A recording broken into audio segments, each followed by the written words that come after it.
Vocês estão vendo aí a tela que eu estou compartilhando? Estamos sim. Primeiro eu queria agradecer a Deus pela oportunidade de estar aqui com vocês hoje, por conta dessa tecnologia, né? Graças a Deus por isso. Porque senão dificilmente conseguiria sair de Cachoeira do Itapemirim e ir para o norte, né? Então, que bom que a gente está aqui juntos. Como o Eldair falou bem, é um tema espinhoso, né? Falar sobre política normalmente é um tema espinhoso. Para mim, não sinto que é tão espinhoso pelo lado que a doutrina espírita nos apresenta, tá? Então, quando eu fui estudar esse tema, vou até compartilhar com vocês de onde saiu esse tema. Eu estava trabalhando com um grupo de jovens, né, como evangelizador, um grupo de evangelizadores, e eu fiz um mestrado na área de políticas públicas. Então, um dos colegas evangelizadores falou comigo: Jaqueline, você podia falar sobre política, esse negócio é muito difícil. Você tem alguma coisa para compartilhar com a gente? Falei, tudo bem. Aí a gente fez, na verdade, com os jovens, um seminário, né, onde eles puderam participar, perguntar, conversar, e aí a gente debateu em cima desse assunto. E aí foi bom, porque aí eu entrei também dentro da política, fui estudar um pouco mais dentro da política e o espiritismo. E aí veio essa pergunta que eles fizeram, né? Você sabe a relação entre política e espiritismo? Eles perguntaram qual a relação entre política e espiritismo. E daí veio, eu fui montar o objetivo desse estudo, né? E o primeiro foi estimular o pensamento reflexivo acerca da relação do espiritismo e a política. Porque, na verdade, quando a gente estuda esse assunto, não é para... como qualquer outro assunto que nós somos seres ainda com muitas limitações de entendimento de várias coisas, por isso que a gente tem tantas dificuldades de concordar com todas as coisas, né? Então, estimular o pensamento reflexivo é justamente para a gente começar a pensar sobre o assunto. E refletir sobre o nosso papel na política, tá? Ela existe, qual que é o nosso papel enquanto espíritas, enquanto cristãos, né? Porque essa é a proposta do estudo. E relacionar, como a gente precisa refletir sobre isso tudo, então eu busquei relacionar as leis divinas, né, que a doutrina espírita nos traz, e com a política. Então, vamos partir desse começo aí, que foi onde eu consegui me posicionar. E aí tem essa historinha aí, essa charge, só para a gente brincar um pouquinho e começar, que, na verdade, eu trouxe como interessante por conta das crianças e jovens, né, o que eles pensam a respeito de política. E aí a professora fala assim: vamos ver, Manolito, uma palavra que comece com P. Aí a Mafalda logo diz: vai ver que ele vai falar aquele palavrão. Aí o Manolito vai falar política. Aí a Mafalda fala: falou mesmo. Por que isso? Normalmente a gente já vê a política como uma questão, assim, uma palavra feia, né? Eu não gosto de política. É muito comum a gente ouvir falar isso, que as pessoas não gostam de política. E desde criança, né, as famílias falam tão às vezes mal da política, que a criança já cresce com essa interpretação, que política não é uma coisa boa. A não ser que essa pessoa esteja no meio onde tenha pessoas que participam de algum movimento militante ou partidário, alguma coisa assim. Fora isso, não é, às vezes, um assunto trazido de uma forma positiva para dentro de casa. E aí, eu queria fazer uma pergunta para vocês. E aí, pessoal, vocês gostam de política? Queria perguntar para quem está aí, para vocês me responderem. Pode abrir o áudio ou pode escrever, se vocês quiserem.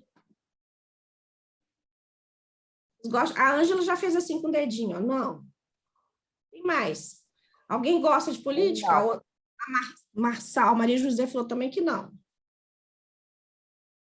Irineu gosta. De acompanhar a política, eu gosto. De participar entre os políticos, não gosto. Não gosto. Tá certo. Gostei da resposta. Também não gosto. Não gosto. Não, Nina. Nina, tudo bom? Irineu gosta, né? E fez assim. Acho que o Gerson também falou que gosta. Também gosto. A política é interessante, a politicagem não. Boa! A Estela falou um pouco aí do que eu acho que acontece aí com o pessoal, isso aí. Então, vamos lá passar para o próximo. Eu vou falar um pouquinho, rapidamente, só para eu poder... Eu gosto de me situar, assim, quando a gente estuda algumas coisas. Então, uma primeira delas aí é a questão do que é polis. Só um minutinho que meu computador travou aqui. Isso. O que é polis? Né? O que é polis? Eu fui para estudar a palavra mesmo que significa política. Então, etimologicamente, quer dizer a origem aí dessa palavra, política vem de polis, que significa cidade em grego. Então, polis, a gente tem que ligar a política. Então, ligar a cidade, né? Então, existiu essa cidade, né? Em grego, chamava polis. E algumas das características, assim, da organização dessa cidade, e polis, é interessante a gente relembrar, porque tem um pouco de relação com o que a gente vive hoje. Nós vivemos numa cidade, num município, num bairro, às vezes num condomínio, né? E isso precisa de uma organização, de um planejamento. Então, lá algumas características da polis grega, que era aquela cidade lá, já vinham demonstrando a necessidade dessa organização.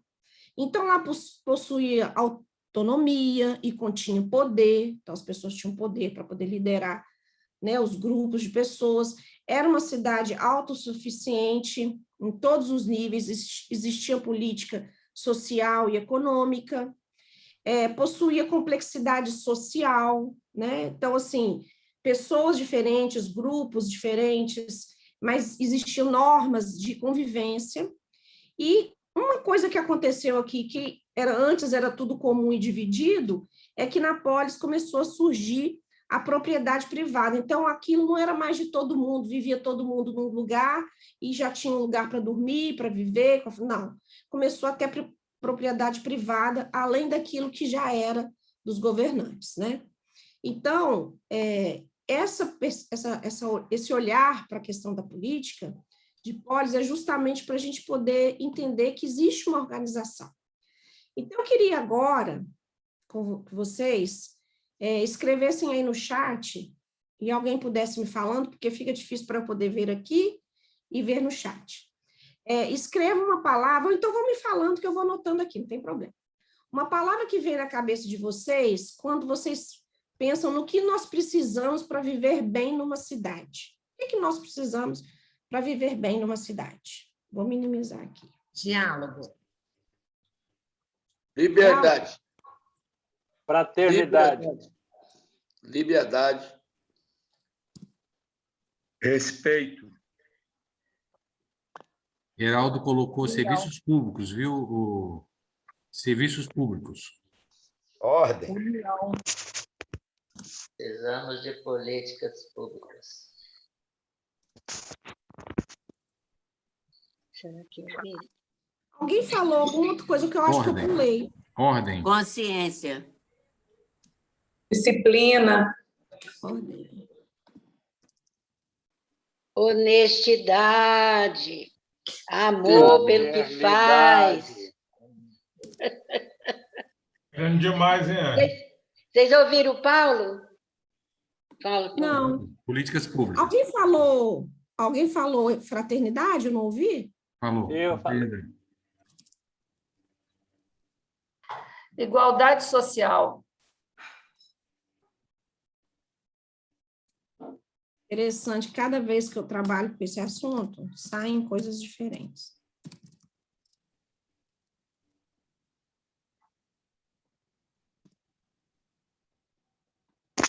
Contemplei aí, mas alguém quer falar alguma coisa ou tá bom? Disciplina. Não entrou disciplina aí ainda não. Disciplina. Não, disciplina já está em cima. Entrou. Já foi. Tá, pensei que tivesse... Tá sim. Jaqueline, lei. Lei. Ok. Lei, justiça. Está aí já, justiça.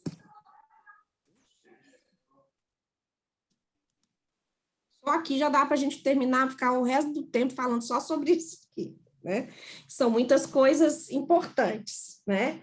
Diálogo, que, apesar da palavra ser muito específica diante de outras aqui mais complexas, é o básico, né? Que são a conversa, a ouvir o outro com respeito, como foi falado aqui, conviver com respeito. Então, eu concordo com tudo isso aqui, obviamente, né? São coisas que para vocês são importantes, né? Obviamente, talvez a gente faça até...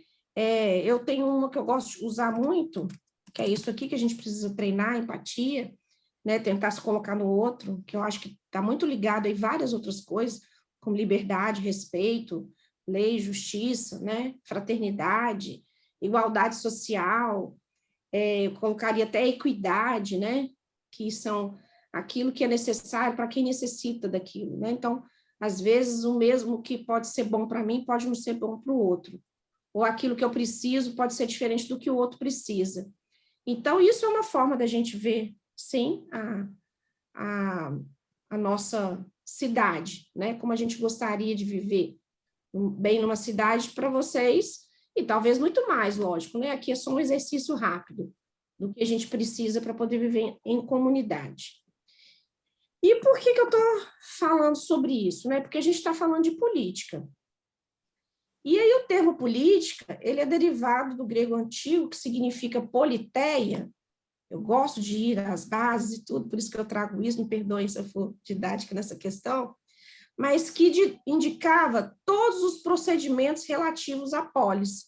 Então, tudo aquilo que está ligado na cidade, todo o procedimento, tudo que se desenvolvia para as pessoas viverem nessa cidade, né, veio o termo política, que se chamava politeia lá no grego antigo. E também esse termo poderia também significar cidade-estado ou sociedade. Então, quando a gente pensa em política e saber que é derivado disso, a gente tem que entender que a política faz parte de nós, porque aí vem mais lá do grego e fala, ó, que poderia significar tanto cidade-estado quanto sociedade, comunidade organizada pelos cidadãos. E os cidadãos lá em Polis chamavam políticos. Então, se a gente for levar ao pé da letra o que são políticos, são cidadãos de uma sociedade organizada. Então, se nós somos cidadãos de uma sociedade organizada, seja ela a organização que for, todos nós somos seres políticos. Quando a gente fala normalmente em política, foi aquilo que vocês falaram no início para mim. Veio falando assim, eu gosto da política, mas não de conviver com os políticos, ou de viver política partidária, porque a gente só relaciona com esse tipo de política. Mas a política em si, o cerne dela, né, a base dela, ela vem ligada realmente a nós, cidadãos, que precisamos viver em sociedade, né? Então, querendo ou não querendo, nós somos políticos, seres políticos de natureza. E aí eu trouxe um pensamento de Sócrates, para poder a gente ir entrando dentro da doutrina espírita, que fala o seguinte, olha, esse pensamento de Sócrates foi lá em 470 e 399 a.C., é visto como um verdadeiro divisor de águas esse pensamento na relação entre filosofia e política. Olha como é que tem muito isso ligado, se a gente for entrar mais dentro disso, né, muito ligado à doutrina espírita. Com ele, a natureza deixou de ser a temática principal, e o que passou a importar mais foi a dimensão ética, ou seja, a relação entre os homens, os cidadãos da polis, organizados sobre a forma da democracia. Então, Sócrates começou a perceber que não dava mais para só pensar nas questões estruturais, de organização, mas também a relação entre esses cidadãos. Isso era importante para que a cidade tivesse uma harmonia e as pessoas conseguissem viver melhor. E, principalmente, sob forma da democracia, né? Foi o que ele trouxe e que a doutrina espírita também, de uma certa forma, trabalha com isso. Já que algumas reformas políticas haviam destituído os privilégios do modelo oligárquico, na época, até então, predominantemente. Então, ele acreditava que o poder não devia ficar na mão só de uma pessoa e ele decidia a vida de todas as pessoas. Que as pessoas pudessem opinar, falar o que elas acham que é melhor para elas, de alguma forma. Isso era o que Sócrates falava né, naquele período, né, que ele percebeu que poderia ser modificado. Mas aí o que afinal é política? Aí eu fui lá buscar um pouquinho no dicionário para a gente trazer para os dias de hoje, que a política é a arte de governar, de gerir o destino da cidade. A política é feita apenas pelos políticos? Qual o nosso papel na política? Então, vamos ver aí. Vamos entrar onde que interessa mais para a gente, né? O que é política e sua relação com o espiritismo. Então, a política, como essa própria figura mostra, ela não é só uma pessoa, ou o presidente, ou um prefeito, ou um vereador, não é só uma pessoa que é responsável pela política, pelo mundo em que a gente vive. Todos nós somos responsáveis nessa construção.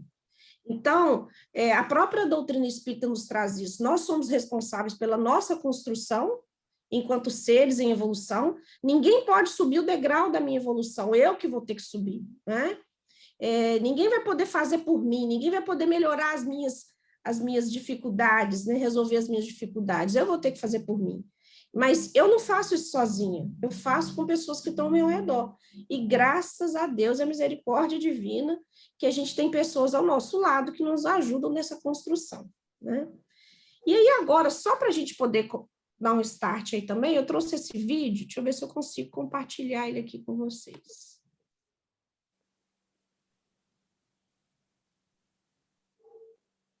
Compartilhar o som.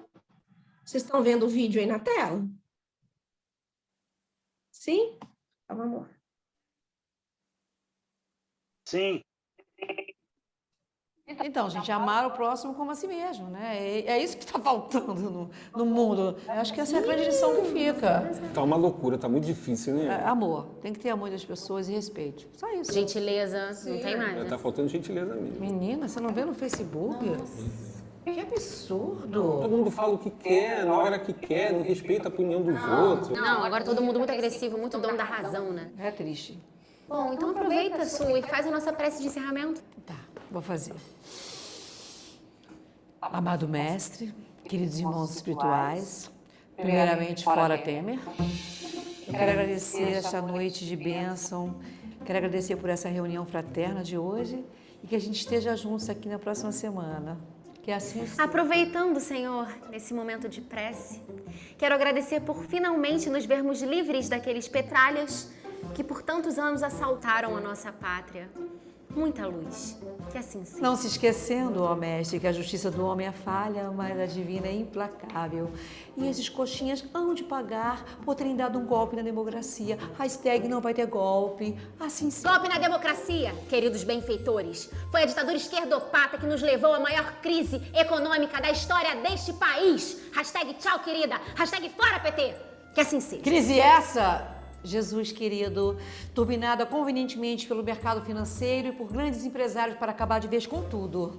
Assim seja. Engraçado, Pai Celestial, virem falar em grandes empresários, quando na verdade foram as grandes empreiteiras que se beneficiaram com essa propinocracia que vem sendo desvendada graças a Lava Jato. Lava Jato, Jesus querido, que parece mirar num só partido, que tem um caráter midiático sob essa influência dessa mídia podre. A nossa essa mídia bandeira golpista. jamais será vermelha. Não, a nossa vai ter bandeira golpe, jamais vai ter será luta. vermelha.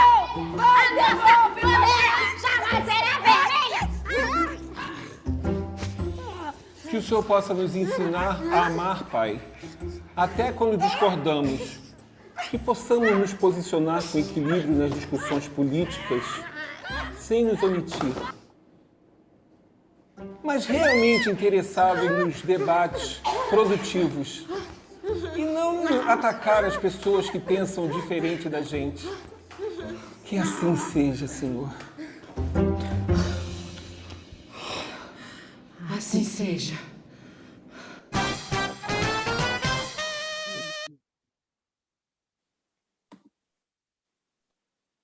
Então, na verdade, eu trouxe esse videozinho, né, para comentar o que às vezes a gente vê por aí, né? Às vezes até dentro do meio espírita, discussões que a gente acaba vendo aí dentro do meio, em Facebook, em Instagram, e algumas coisas assim. Por quê? Porque as pessoas divergem, pensam diferente, às vezes dentro da mesma família, em grupos de WhatsApp. A gente sabe que essa discussão existiu e está existindo aí. Então, como que nós, espíritas, né, precisamos conviver? Na verdade, eu penso assim, como cidadãos, como cristãos, como que a gente pode viver melhor essas questões? Então, como a gente está falando de política, então a gente precisa buscar na doutrina espírita o que a gente pode estar realizando com isso. Então, tem um livro muito bom, deixa eu ver, Espiritismo e Política, Contribuições para a Evolução do Ser e da Sociedade, de Ailton Guido Coimbra Paiva, tá? Deixa eu só voltar aqui para não ficar tudo aparecendo.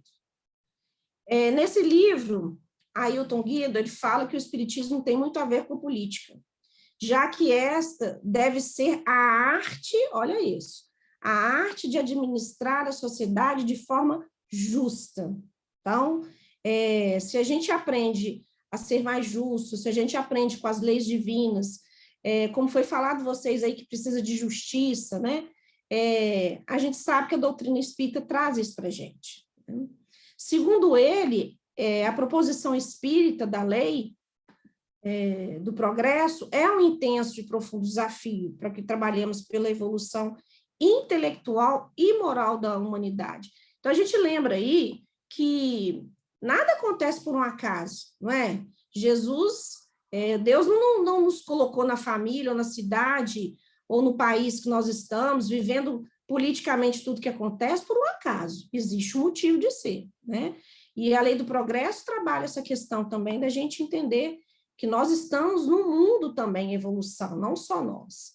Quanto ao objetivo espírita, e ele fala, deve estimular a sociedade humana a fim de que haja hábitos espiritualizados, desenvolvimento da inteligência e elaboração de leis justas em benefício de todos, que foi até o que vocês colocaram. O que a gente precisa ter? A gente precisa ter leis, nós precisamos ter justiça, isso precisa ser para que a gente tenha uma igualdade social. Então, ele também traz isso. E fala mais, olha, trata-se simplesmente de reconhecer o direito de que, como membro de uma sociedade, o espírita escolha livremente a sua contribuição para que as relações humanas sejam progressivamente melhoradas, e esse finalzinho mais importante que eu entendo do texto, no sentido da paz, da justiça e do amor fraternal.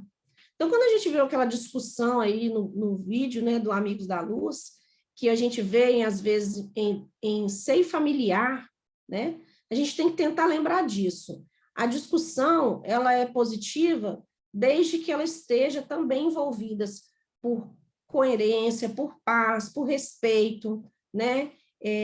Essa questão da justiça divina também tem que estar nos nossos atos e nos nossos desafios, eu entendo. Tem uma parte aqui também de Bezerra que eu vou trazer que eu acho bom. E aí, lá na questão 812 do Livro dos Espíritos, tem a pergunta que Kardec faz aos espíritos. Os homens poderão se entender? Né? Porque a gente é visível, tão interessante a pergunta, né? Os homens poderão se entender, porque já é fato que os homens não se entendem, né? A dificuldade dessa relação. E aí os espíritos responderam a Kardec, os homens se entenderão quando praticarem a lei da justiça. Então, quer dizer que nós não estamos sendo justos ainda, né? Porque quantas dificuldades, quanta intolerância, quanta briga, quanta discussão, né, que a gente tem, porque a gente enxerga aquilo que é bom e acredita que é bom. O outro também está enxergando diferente e acha que é bom. E a gente tem essas limitações. E aí eu busquei dentro do Livro dos Espíritos, né, essas leis mais importantes aí que eu achei dentro do estudo, que é a lei da destruição, da sociedade, do progresso e da igualdade, para poder discutir um pouco mais sobre isso. Então, dentro da lei da sociedade, na questão 766, fala sobre a vida social. E aí, os espíritos perguntam, Kardec pergunta, a vida social é uma obrigação natural? Ele, certamente. Então, precisamos viver socialmente. Deus fez o homem para viver em sociedade. Deus deu-lhe a palavra e todas as demais faculdades necessárias ao relacionamento. Então, nós temos todas as condições, todas as faculdades mentais, físicas, para viver socialmente, para podermos viver a relação em família, em amigos, com colegas de trabalho, com quem quer que seja, a gente tem condição para isso. E aí vai mais, ó, lá na lei da sociedade. O homem, ao procurar viver em sociedade, apenas obedece a um sentimento pessoal ou a um objetivo providencial mais geral? Aí ele fala, o homem deve progredir, mas não pode fazer isso sozinho. Então, vem confirmando de novo. Por quê que a gente não pode fazer isso sozinho? Porque a gente não dispõe de todas as faculdades. Nem tudo que a gente precisa ver, a gente consegue ver, né? Talvez quem vive um pouco mais sabe disso melhor do que os jovens. A gente sempre, quando trabalha em equipe, a gente vê que tem pessoas que têm ideias que você não teve. Você não parou para pensar naquilo. Por quê? Porque nós não temos todos os comportamentos, ou pensamentos, ou ideias. A gente precisa um do outro. E ele fala, isso porque precisa se relacionar com outros homens. No isolamento, se embrutece e se enfraquece. Precisamos viver, então, em sociedade. Nenhum homem possui todos os conhecimentos. Então, gente, nenhum de nós. Se a gente acha que a gente está com a razão plena, tem algo errado aí. E ele ressalta, pelas relações sociais é que se completam uns aos outros para assegurar seu bem-estar e progredir. Então, se a gente quer ter certeza, está seguro aí do nosso progresso, a gente precisa ter boas relações sociais. É por isso que, tendo necessidade uns dos outros, são feitos para viver em sociedade e não isolados. E aí, lá na lei da destruição, na questão 761, fala assim, a lei de conservação assegura ao homem o direito de preservar sua própria vida, não usa desse direito quando elimina da sociedade um membro perigoso. Isso é muito interessante, porque a gente pensa como é que chama quando mata as pessoas? Falhou aqui o nome. Se alguém lembrar, Pena me de fala. morte. Pena de morte. Isso, obrigada. Legítima defesa. Isso, aí fica falando aqui, né? Se a gente tem essa lei da conservação, então a gente não usa desse direito quando elimina alguém da sociedade, que a gente vê que é um membro perigoso. Olha que resposta cristã, vamos dizer assim, né? Há outros meios de se preservar do perigo sem precisar matar. É necessário, aliás, abrir ao criminoso a porta do arrependimento e não fechá-la. Eu lembro do Fiorido, né? Quem não lembra do Fiorido, o trabalho que ele faz aí com os apenados.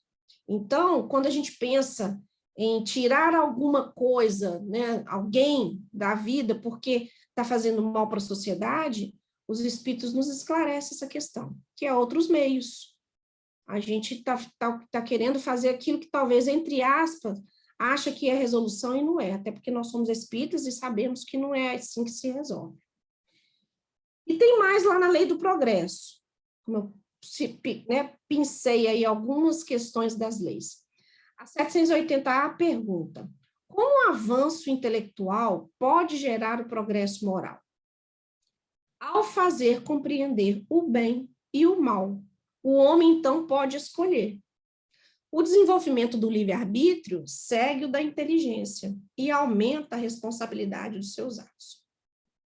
Então, quando a gente pensa que existe uma pessoa que está sob reclusão, né, uma pessoa apenada, está dentro de um presídio, e que uma sociedade, um grupo, uma cidade acha que é melhor matar do que resolver de outras formas, há de se entender que essas pessoas precisam compreender, é o que eu entendo também, ligando uma coisa com a outra, o bem e o mal, né? Eu preciso entender o que é o bem, o que é o mal, o que eu faço de bem, o que eu faço de mal, e como que eu posso escolher melhor, né? Como que eu posso usar do meu livre-arbítrio de acordo com a minha inteligência e que todos da sociedade consigam viver melhor e entender o que pode ser feito para poder melhorar essas questões. Isso também é política. Quando a gente se coloca, se posiciona contra o aborto, a favor do aborto, contra a pena de morte, a favor da pena de morte, Quando a gente se posiciona, isso é política. E quando a gente não se posiciona, também é política, porque eu sou um cidadão que tem os meus pensamentos, que me coloco ou não me coloco. Então, isso também traz essa relação aí que a gente pode refletir. Lembra que eu coloquei lá no início? São reflexões que nós podemos fazer e buscar também mais consistência aí nos estudos para a gente entender melhor essas questões. E ainda lá na Lei do Progresso, na questão 789, Kardec pergunta, o progresso reunirá um dia todos os povos da Terra numa única nação? Essa pergunta é muito boa, né? Aí ele responde, os espíritos respondem, não numa única nação.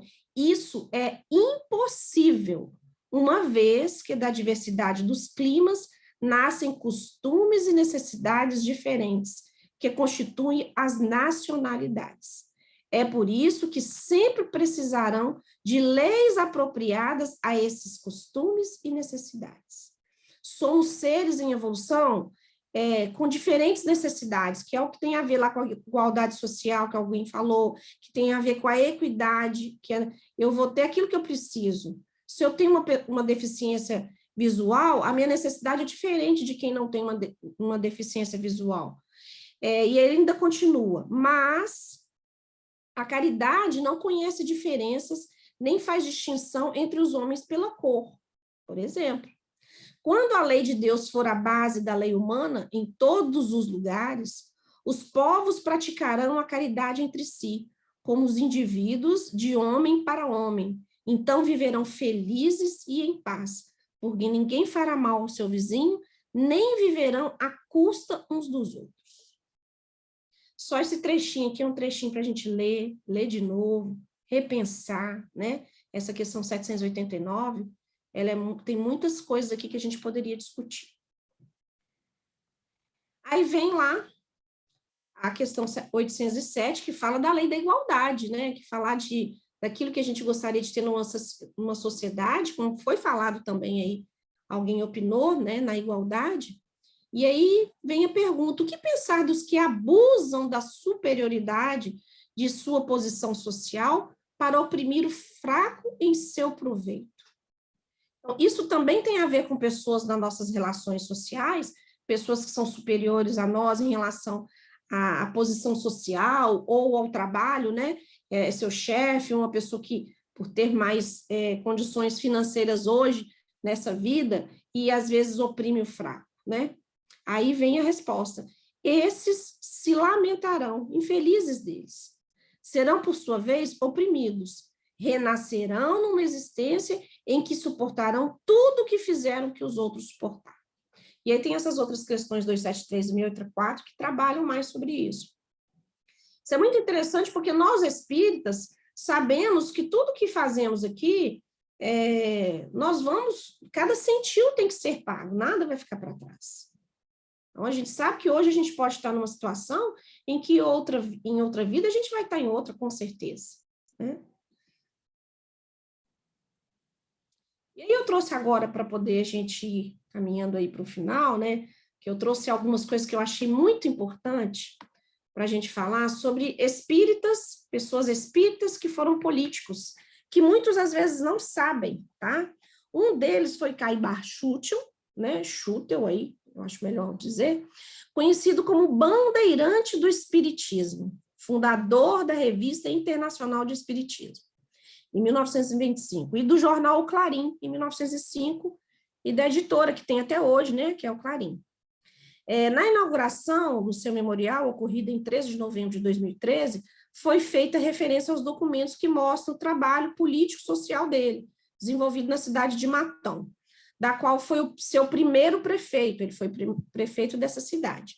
Como um dos pioneiros do movimento espírita no Brasil, Caibar Schutel afirma, em publicação em 1919, ele diz o seguinte, eu refiro só um recortezinho, em política, em ciência e em religião, só há um norte a seguir, a verdade. Olha que interessante, ele é político, né, uma pessoa religiosa, uma pessoa desenvolvida intelectualmente aí, já desenvolvendo algumas revistas, então você vê que ele já tinha algum poder aí de trabalhar na frente de algumas frentes aí de político, como político, então ele já tinha um grupo de políticos aí ao redor dele, e aí ele traz isso para a gente.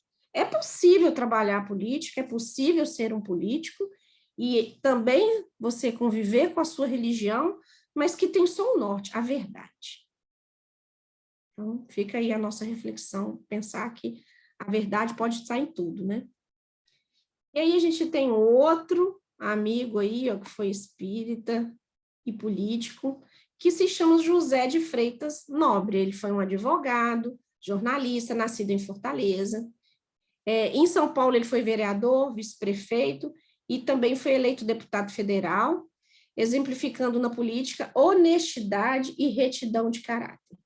Publicou 3 livros espíritas e foi fundador e editor durante 26 anos da Folha Espírita, um jornal que circula até os nossos dias. Então, quando a gente olha também para, como foi falado aqui, a politicagem é ruim, mas existem políticos bons no meio dos políticos, que às vezes se perdem aí. E aí o nosso amigo, querido, nosso pai, Adolfo Bezerra de Menezes, né, conhecido como médico dos pobres e como Kardec brasileiro, alguns falam, foi presidente da Federação Espírita Brasileira em 1889, de 1895 a 1900. Eu tirei esses dados todos da FEB, tá, gente? Conheceu o Espiritismo em 1872. Nessa época, já havia iniciado sua trajetória política, que se estendeu até 1885. Quais foram os cargos que ele ocupou? Vereador, presidente da Câmara Municipal da Corte e deputado-geral, tendo sempre agido em favor da justiça e da honestidade. Aí as palavrinhas que vocês trouxeram também, justiça e honestidade. Citado por Freitas Nobre, que foi o que eu falei anteriormente, em 1981, Bezerra de Menezes teria afirmado: para nós, a política é a ciência de criar o bem de todos, e nesse princípio nos firmaremos. Eu fico imaginando, gente, a Bezerra de Menezes político. Que bênção que não era essa época, Bezerra de Menezes político. Então, quando eu estudei, fui a fundo disso, eu fiquei imaginando essas pessoas, o legado que Bezerra de Menezes tem, o espírito que foi quando veio à Terra e ainda é cuidando de todos nós, de perceber que onde quer que nós estejamos, seja no momento em que a gente vai votar ou que a gente vai conviver em um trabalho, porque é uma micropolítica, quando a gente vive trabalhando em uma empresa, em qualquer lugar, ou que a gente tem uma empresa e tenha funcionários, aquele ambiente já é um ambiente político, porque são pessoas que se relacionam, né, para conviver bem no trabalho, para conviver bem em casa, para conviver bem numa cidade ou no país, né, que é o que esses queridos aí trouxeram para nós. E aí, eu trago, terminando aqui a minha fala, né, em relação a isso, eu trago aqui a discussão para que vocês me ajudem aí a finalizar, pensando no que vocês acham em relação ao tema, né, política e espiritismo. Depois dessa nossa conversa, o que vocês acham que nós podemos fazer para sermos melhores políticos, entre aspas, cidadãos, né? Conhecendo a doutrina espírita e conhecendo o cristianismo, conhecendo o amor de Cristo. E aí, essa pergunta eu posso deixar, quem quiser responder, responde, quem não quiser só reflete, eu estou deixando a pergunta. E tem muito a ver com a leitura preparatória que o Eudair, né, nos trouxe aí no início, e eu não tinha separado a leitura, tá vendo como eu gosto? Eu me surpreendo toda vez que alguém traz alguma leitura preparatória, acho que eu até já estou viciada nisso, que a gente veio para servir, né? A gente veio para servir ao nosso familiar, servir ao nosso colega de trabalho. Quando a gente serve, a gente escolhe melhor, quando a gente é mais tranquilo, e a gente tem um exemplo do Cristo, por isso que eu coloquei até a foto dele, tirei, mas quando a gente sabe do exemplo do Cristo, eu penso que mesmo com as nossas limitações, a gente tem com certeza, o melhor exemplo para a gente poder fazer boas escolhas, o melhor exemplo para a gente poder caminhar quando a gente tem dúvidas, né? E quando a gente pensa, eu devo fazer isso, eu vou lá nas redes sociais, não, fulano falou uma coisa que eu não concordo, eu não me aguento, eu vou lá escrever alguma coisa. O que será que o Cristo faria? Se ele estivesse aqui, ele iria lá para o Facebook ou para o Instagram discutir com a pessoa que está sendo contrária às minhas ideias? Será que é isso que o Cristo faria? Então, obviamente, cada um tem uma resposta para isso, eu estou falando de uma forma esdrúxula, mas a gente tem que pensar em nós, no nosso dia a dia. Eu penso assim, a doutrina espírita não é para ficar só bonita no papel ou a gente filosofando sobre ela, mas é para a gente colocar em prática no nosso dia a dia tudo que a gente faz. Por isso que eu acho que essa conversa, essa reflexão é importante, e eu espero, assim, ter ajudado um pouco, pelo menos a ter fervido aí a cabecinha e pensado sobre o assunto, para a gente falar sobre o assunto mais tranquilamente, entendendo que somos seres políticos, cristãos e espíritas. Bom?